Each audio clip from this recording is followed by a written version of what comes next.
My name is Celia and I have celiac disease. I know we'll get to that in a second, but I wanted to jump on here to share information about how I got diagnosed, what it's like living with celiac disease, a bit more about my story. I actually share a lot of gluten-free celiac content on my Instagram, TikTok, and Facebook, but I really miss YouTube. If you look back on my YouTube content, it has everything from a road trip that my partner did around Australia in a rooftop tent. We went up the center of Australia and then down the west coast. I've also shared some renovating videos. We renovated 2 houses, and there's also some like daily vlogs from back in 2020. So my YouTube is just like a bit of a schmozzle of all the different things I've been doing over the last, I guess, like 6 years.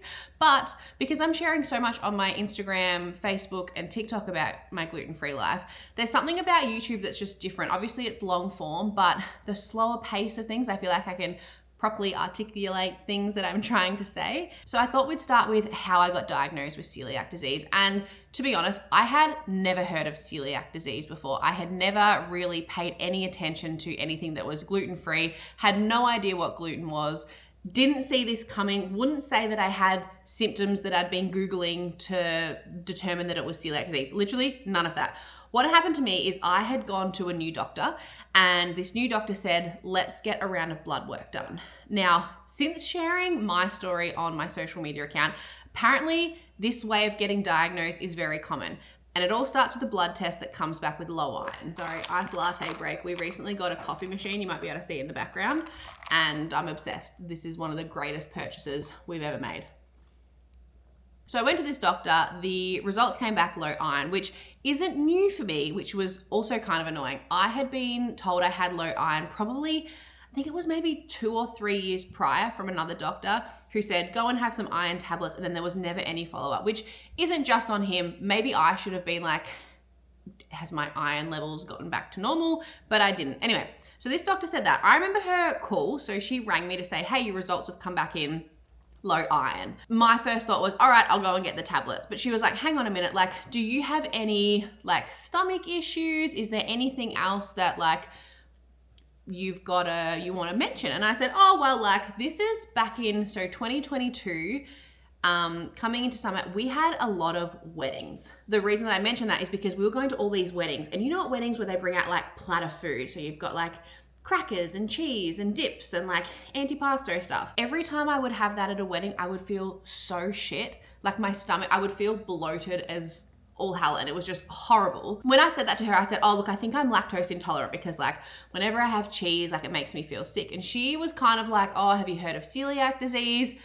And I think when I was on the phone, I was like, did she just say my name back to me? Like a little confused, a little taken back. She's like, I want you to come back in and we're gonna do another test. And I thought, okay, let's just park it at that. Really didn't think about it. Really wasn't concerned, was just like, yep, book another appointment.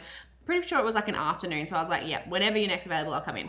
So I went back in, and she explained to me celiac disease and like what gluten was, and my brain starts ticking, and I'm kind of like, I don't think this is me. Like, I don't think so. I don't have any other symptoms or anything. One thing that I was noticing though is that like after lunch, I would get really sleepy. So I guess it would depend on what I had for lunch, if it had gluten in it. Like after this conversation, it was where things started to kind of click a little bit, but I didn't have bad symptoms like I do now if I had gluten. So what she then did was a celiac serology test, which was another blood test, which kind of made me think, if you're already taking my blood for the iron test, can't you just like test for everything? Apparently that's not how the medical world works. That blood test came back. Now, I don't know if this is accurate from a medical standpoint of results, but I'm pretty sure if your results came back from 0 to 4, it was unlikely you had celiac disease, and then 4 to 7, maybe you had celiac disease. Mine was like 126 or 128. So she was like, pretty sure you have celiac disease. So I still remember that call. I remember sitting at home on the end of my bed, and the call came through, and I'd already had a shit day. And I remember her saying, yeah, so I'm pretty sure you have celiac disease. My first thought was, are potatoes gluten-free? My mind was racing because I was like, potatoes are my favorite thing. I'm starting to think of all of these different foods that I love that I'm like, will I ever have any of that again? Also at this time with my content, I was sharing a lot of recipes that were going crazy viral. Like I was doing rocky roads that obviously weren't gluten-free.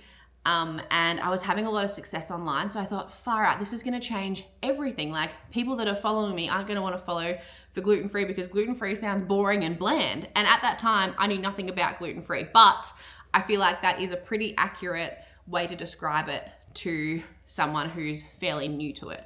But I am changing that with my recipes on my social media. So make sure you're following me on Instagram and TikTok and Facebook. So after those results came back, she was like, I'm going to refer you to a gastroenterologist, and they're probably going to do a gastroscopy. I don't know if I'm saying that right, but it's basically where they put the camera down your throat to check out your small intestine. And the best way that I describe it is you're supposed to have these little things called villi that are supposed to, or they help with absorbing nutrients, right? And for someone with celiac disease, they're usually completely flattened, and mine were. So I went and had that done. I had it done just before Christmas 2022. To be honest, I kind of like being knocked out and going into like a state of sleep while they did that. I woke back up. First thing that was kind of weird is they offered me food, and I was like, sure thing. They brought out normal sandwiches. So I didn't instantly go on a gluten-free diet. My gastroenterologist was like, look, enjoy Christmas, but then from January, so it was like a couple of days, she was like, you're now gluten-free and you have celiac disease. So that's basically how I got diagnosed, which was pretty crazy. It was a huge life change. I'm super lucky, though. I live with my fiance, and he is just the best. He's someone that will make sure to look for gluten-free items on a menu before we go somewhere. Or if we're in a group, he will make sure that if someone suggests we go to a restaurant, he'll sort of be like, oh, is there gluten-free stuff there? Like, he kind of prompts people. He's honestly the best. But I was really lucky in that fact because it is a lifestyle change. We did have to get a new toaster, and I think we chopped out some old like cooking utensils or different things that I thought might have gluten on them, from like pasta scoopers and like, I don't know, there was just like lots of different things, but we made it work. I think what's important to note is I was obviously diagnosed in December 2022. It is now March 2026.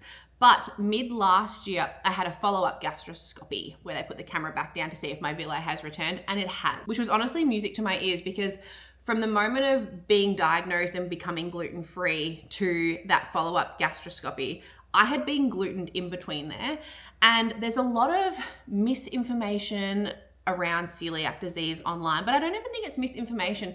Celiac disease just affects people differently. There's so many different parameters for being glutened, of like how much gluten you've had, what was the gluten containing item that you ate, sort of thing. So I was just really worried that I was going to go into that gastroscope and they were going to say, hey, you haven't improved. You haven't improved at all. Like, your villi is still flat and it hasn't grown back. But I was super lucky. Mine had fully came back. My gastroenterologist told me, well done, which I was very happy with. But I just feel like there's still so much that can be done for the gluten-free community. That is something that has been huge for me since sharing my content online. There are so many people that have celiac disease. I think when I first got diagnosed, I thought, I'm gonna start sharing gluten-free recipes and no one is going to see them or interact with them or really give a shit about it. But the celiac community is huge. The gluten-free community in Australia is also huge.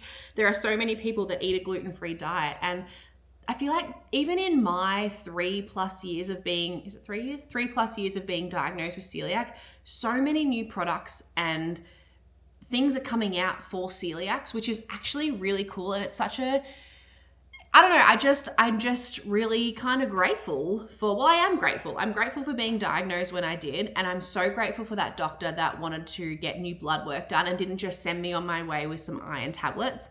I'm really glad she asked more questions, and she basically helped. Well, she did. She diagnosed me with celiac disease. If she hadn't have done that, I would probably have gone on eating gluten, and who knows, probably opened myself up to more autoimmune diseases and higher risk of cancers and all those different things. So I'm incredibly grateful for her. But yeah, I just wanted to share my story on here. I'm going to be sharing more gluten-free content. I'm hoping to share some of my recipes on here. But if you have celiac disease, I would love to hear how you got diagnosed. I honestly, if you follow me on Instagram or TikTok, I shared a video a little while ago asking other celiacs to share how they got diagnosed, and it was mind-boggling. So many people have been misdiagnosed, or they've sort of had to advocate for themselves to go and get tested for celiac. It's been really interesting. So yeah, welcome. If you've recently been diagnosed, I'm here to tell you It's not all doom and gloom. You will still be able to eat delicious food. You will still be able to dine out. It just takes a little bit more effort, which I will share on here with you. I do remember when I first got diagnosed reading something about like food anxiety as a celiac. And I remember naively just thinking, oh, I'll just order the gluten-free item on a menu at a restaurant. You will learn very quickly that as a celiac, even if things say they're gluten-free on a menu, they are not gluten-free or celiac safe. So the perfect example I use of this is like you'll go to a lot of places and the chips will say gluten-free on them. And then you'll say, hey, I have celiac disease and I would like to order a bowl of chips. And they'll say, sorry, they're not actually celiac safe because they're cooked in a fryer that fries other items that have gluten on them. So they're not gluten-free. I could go on a tangent about that, but we will save that for another video. I think it's just nice to connect with other people that have celiac disease because it does affect everyone so differently. Even from like what happens when you get gluten. I'll make another video on that of what happens to me, but I shared that exact same question on my Instagram on a reel, and what happens to other people can be wildly different. So it's very, very interesting. I find it interesting. This is my life now. I'll be gluten-free for life, even though my villi has come back and I've, I guess, recovered from celiac disease. I will be gluten-free for the rest of my life. If you have any questions, leave them in the comment below, but I hope to be sharing a lot more gluten-free content with you, from recipes, question and answer stuff like this, but also just like some daily life stuff. Like, what do I do in my daily life as it all ties into sort of being gluten-free and celiac as a creator that shares gluten-free and celiac content. So thank you for being here. Again, if you have any questions, let me know. See you in the next video.